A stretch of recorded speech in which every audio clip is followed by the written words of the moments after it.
রাস্তায় দেরি, তাই ট্রেনের খাবারের সেরা সঙ্গী। ট্রেনের খাওয়ার মজাটাই কিন্তু অন্যরকমভাবে। কি বলো বন্ধুরা?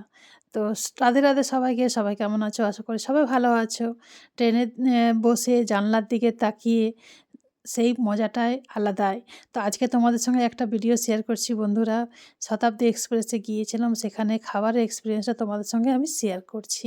চলো পাশে থেকেও। প্রথমে জল চলে এলো, তারপরে নাস্তার প্লেট চলে এলো। এই যে নাস্তাতে কি কি ছিল সেটা তোমাদের সঙ্গে শেয়ার করছি। সঙ্গে থাকো, পুরো ভিডিওটা দেখো, দেখবে খুব ভালো লাগবে। তো ট্রেনের জার্নিটার প্রতি আমার আলাদা একটি ভালোবাসা ছোটোবেলা থেকেই ছিল। ট্রেনে ভ্রমণ করতে আমার খুব ভালো লাগতো। জানলার পাশে বসে বাইরের দিকে তাকিয়ে, বেশিরভাগ জানলার ধারেই বসতে বেশি ভালো লাগতো। পাশে বসে ছুটে চলা পথ, স্টেশন পেরোনোর শব্দ, লাইনের ছন্দ সব মিলিয়ে জার্নিটা যেন একটা আলাদাই গল্প থাকতো। এবার আমাদের যাত্রাটা ছিল শতাব্দী এক্সপ্রেসে। সময় একটু বেশি লাগবে বলেই সঙ্গে কিছুই মেনুটা সঙ্গে অ্যাড করে নিয়েছিলাম, খাবারের মেনুটা। আর আলাদা করে কিছু সঙ্গে নেওয়া হলো না। ভাবলাম ট্রেনের খাবারেই অভিজ্ঞতাটা একবার নেওয়া যাক। তাই এই যে খাবারের প্লেটে নাস্তা শুরু করে দিয়েছে তোমার দাদাভাই। আর যাত্রা শুরু কিছুক্ষণের মধ্যে এইসব জিনিসগুলো চলে এসেছে। সঙ্গে স্যান্ডউইচ, কচুরি, আর চিড়া ভাজা, একটা শোনপাপড়িও ছিল। আর সঙ্গে ছিল গরম চা। এই যে স্যান্ডউইচটা দেখছো বন্ধুরা, খুব টেস্টি ছিল। আর গরম ফুটন্ত জল দিয়েছিল সেটার মধ্যে। এই যে চাটা ওটার মধ্যে দিয়ে সুন্দর একটা চা বানিয়ে ফেললাম।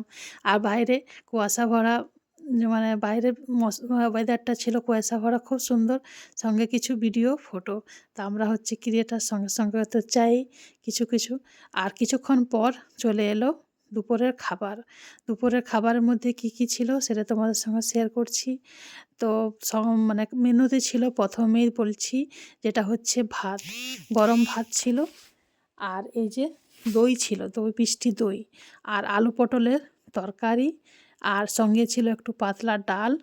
আর তারপরে ছিল একটু চিকেন পাতলা করে ঝোল বানানো হয়েছিল। যাই হোক, সব মিলিয়ে খাবারের মেনুটা মোটামুটি ভালোই ছিল। খাবারগুলো খুব বেশি ঝাঁঝালো ছিল না, ঝাল ছিল না, মোটামুটি স্বাদেই ছিল।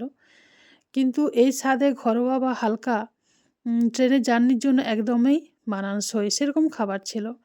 মোটামুটি আমরা ট্রেনে যখন যাই তখন বাড়ি থেকে খাবার দাবার নিয়েই যাই, কিন্তু ভাবলাম একটু এক্সপিরিয়েন্স করা যাক। তোমরা কে কেমনি করো অবশ্যই কমেন্ট করে বলবে। আর সঙ্গে ছিল 4টা পরোঠা। তো খেতে বেশ ভালোই লাগলো। তোমাদের কার কেমনি লাগে? আর একটু আচারও ছিল। রাস্তায় খেতে খেতে জার্নিটা আরও সুন্দর হয়ে উঠলো। কখন পৌঁছে গেলাম বুঝতেই পারলাম না। ছোটো ছোটো এই অভিজ্ঞতাগুলো আসলে ট্রেনে জার্নিটাকে আরও সুন্দর করে তোলে।